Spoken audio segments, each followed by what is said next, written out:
Hello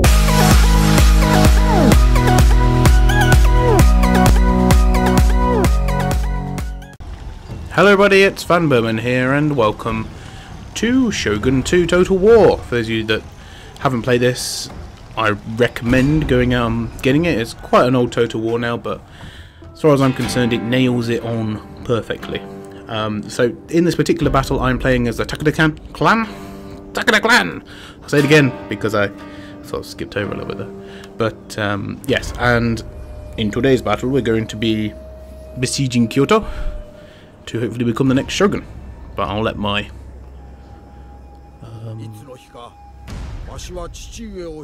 faction heir give a speech.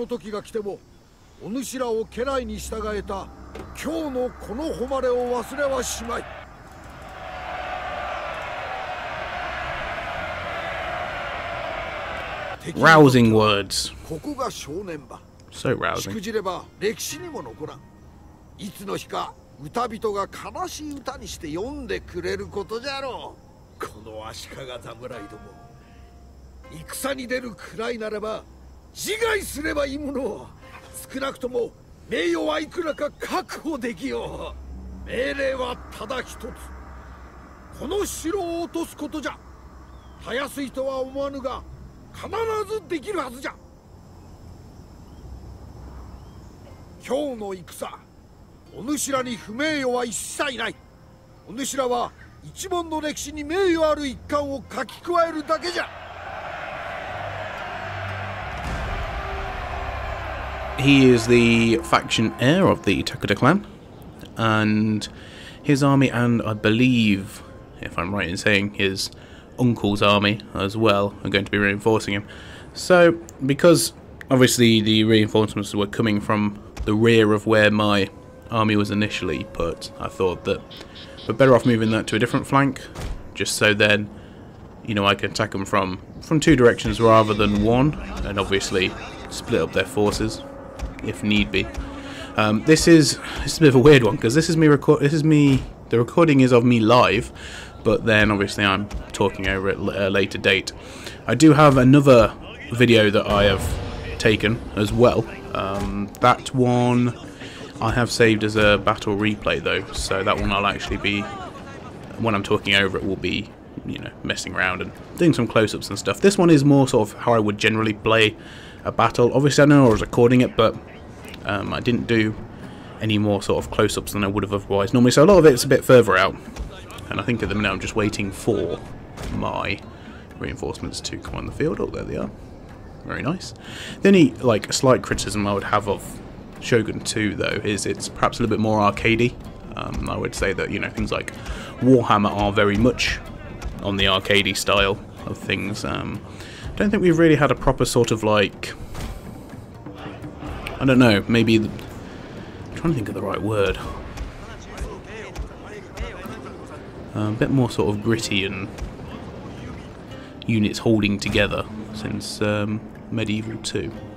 But obviously there are some good mods and stuff you can get that will enable that. This particular version, or this particular one I'm playing, is totally unmodded, so there's nothing special in this or any, you know, modifiers or anything like that. So everything is as the base game would want you to have, so to speak. Got a massive scroll there at the bottom. I did actually record this in was it 4K? I don't know, it might have been 4K. One of the two. It was either 4K or 1440p or something like that. So obviously you guys won't get to see that because this is all in. It was recorded in 1080p and the video editing is all 1080p. So if you're interested, of course, in knowing about this. So yeah, on this side of the battlefield, I was trying to get my fire bombers to take out the gate. And just a bit of a spoiler, it took ages because I don't think they were that accurate.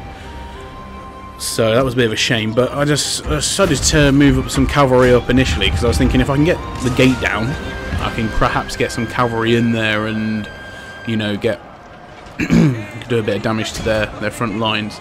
I didn't do very well with micromanaging everything because there's a heck of a lot going on, but nevertheless, it's all good fun. Enabled the fire arrows there, just because I can, and if not, I'll forget to do it later. I believe that's a unit of hero cavalry. Yeah, that's right. Oh, and the AI did really well there, because I was not expecting a cavalry charge at all from the side, and they completely caught me out there. So fair play to the AI, and you know, more for me for not realising. But because the Takeda clan are, well, they're experts in cavalry. You know, they have the best cavalry, the best. They always have a unique cavalry unit. They've got the Takeda Fire Cav, which I believe I've got 3 units altogether in this battle, but. Unfortunately, they're obviously not so good for besieging a settlement. So, as you can see there on the right hand side, I didn't reinforce my guys enough on that side. They're getting a little bit overwhelmed, but did manage to take out that light cav. I mean, they were never going to be much of an issue when I got my cavalry in there. But I believe they took out. I'm just trying to have a look now. Yeah, they took out at least over half of that unit. In fact, they almost decimated that unit. So. Well, over-decimated it, I suppose, technically. But anyway, nevertheless, you know, well done by the AI. All I can do is praise them for that. There's nothing more to say. At this stage, I was thinking, oh, the battle's going a bit south right about now, because, you know, they've moved a lot of their guys over to this side, where I was obviously basing the main force of my attack. Even though I was thinking, as long as we can hold them off for long enough, this point I moved up all my infantry. I was starting to think whether or not I should, you know, dismounted some of the cavalry and got them up on the walls or not, but I wanted to sort of leave it a little bit longer, and if we could get those troops up on through the southern side of the city, then we'd obviously draw their units away from this bit, and if they didn't move them away, then we'd be able to get around the rear and flank them. I think I don't know if at any stage I realised that was just a pointless venture trying to blow up the gates, because they were taking for absolute ever, and probably could have done with, you know, sending a melee unit there to try and burn the gates down. But anyway, we started to get guys up on the southern side now, which was good, and then, you know, trying to capture the tower and the gatehouse. This stage, the AI finally realised that there was a threat coming from the south as well as the east. And I think they sent their reserve forces up. I was just trying to really put up a bit of a defence on this side at this stage. So yeah, sent the light cav in after me, and I was going to use my warrior monks to capture the gate, but I thought, well, it's best to swing them around and get them in the back, I think. And I was quite surprised how early I got that message up, because I was thinking it feels fairly balanced at the minute. You know, they got quite a few reserves and everything, and the guys that were coming up the south side were starting to thin out. But actually, this turned out to be fairly easy from here on out. To be honest, they didn't send enough guys south at once to make it an issue, and now they've committed their general into spearmen, which is ludicrous. Yeah, and from now on, it was just a matter of time before I knew I was going to win, just purely because of the forces coming through the south anyway. Whether the guys on the east won or not was a little bit irrelevant at this stage.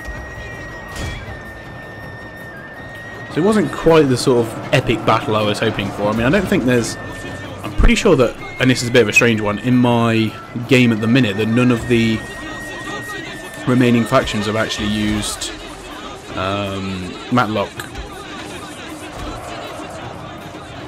units at all. You know, there's no firearm units in the game currently, that I'm aware of anyway. I've only seen one trebuchet, so. But yeah, I don't know why I decided to carry on the game, because it literally makes no difference to this. I think I remembered that it made no difference. So I'm like, oh yeah, they're all going to die if I attack anyway. But they all run into the cavalry there, and yeah, I was hoping that, you know, I'd have to fight the whole two tiers of it and have to go through the second gate as well. Lots and lots of dead, my dead as well as theirs, but it was quite comfortable with the two armies. I don't think I would have been able to do it with just the one though, personally. Did get a nice decisive victory, which is always appreciated. And then now we'll have a look at the end game stats very soon. So yeah, I think I only lost 1 unit on the whole out of all of my 2 armies. I think that's the unit that got hit by the light cav. But as you can see, killed a lot of men. I lost 700, so come up to losing a third of my army there. But it was yeah, like I say, a lot easier than I thought it was going to be. I sort of had my reservations because obviously the amount of cavalry that I've got in the armies anyway. But no, it was good. It was a good result, and enabled me to take Kyoto. I did hold it for long enough to become Shogun as well. I'm still playing the campaign at the minute. Like I say, I've got another battle that I have recorded, which I will be showing you guys another date. But anyway, I hope you enjoyed this one.